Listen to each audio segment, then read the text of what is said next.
অন্তর্বর্তী সরকার কি কি সংস্কার করবে তা জনগণের সামনে তুলে ধরা উচিত বলে মন্তব্য করেছেন বিএনপির মহাসচিব মির্জা ফখরুল ইসলাম আলমগীর। জাতীয়তাবাদী মহিলা দলের ৪৬তম প্রতিষ্ঠা বার্ষিক উপলক্ষে সকালে দলের নেতাদের সাথে শহীদ প্রেসিডেন্ট জিয়াউর রহমানের মাজারে শ্রদ্ধা নিবেদন শেষে তিনি কথা বলেন। মির্জা ফখরুল বলেন, যে স্বাধীনতা অর্জিত হয়েছে তার সুফল পেতে গণতন্ত্র ও আইনের শাসন প্রতিষ্ঠা করতে হবে। যৌক্তিক সময়ের মধ্যে সংস্কার সম্পন্ন করে নির্বাচনের ব্যবস্থা করা উচিত।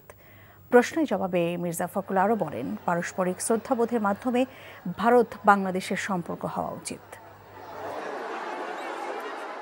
সংস্কারগুলো ঘোষণা করে সেগুলো তুলে ধরা এবং সেটার সময় যাতে করে সুনির্দিষ্ট একটা যৌক্তিক সময়ের মধ্যে নির্বাচন হতে পারে। দুর্ভাগ্যজনকভাবে আমরা দেখতে পাচ্ছি শুধু বাংলাদেশ নয়, পার্শ্ববর্তী দেশগুলোর সঙ্গেও ভারতের সম্পর্ক খুব ভালো। অন্যতম প্রধান কারণ আমার কাছে যেটা মনে হয় যে ভারত সবসময় একটা প্রভুত্ব একটা রাজনীতি তারা এই দেশগুলোর সঙ্গে পার্শ্ববর্তী দেশগুলোর সঙ্গে করেছে, যেটা ভারতের জন্য না পার্শ্ববর্তী দেশগুলোর জন্য শুভ বয়ান নয়।